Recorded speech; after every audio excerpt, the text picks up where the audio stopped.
Hi everyone, in front of me I've got TECNO Spark 30 and let me share with you how to change the wallpaper on this device.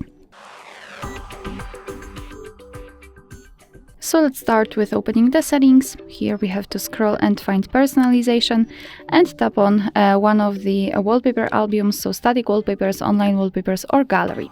I'll choose static wallpapers. Here we've got pre-installed options from which we can choose, and all you have to do is to tap on the wallpaper. It will appear on the full screen. You can blur it. It's totally up to you whether you want to use this effect or not. And then tap on apply. Now you can decide where you want to set it, so as a home screen, lock screen or both, and I will choose both options, so let me tap on it. Now we can go back, and as you can see, the wallpaper has been played successfully.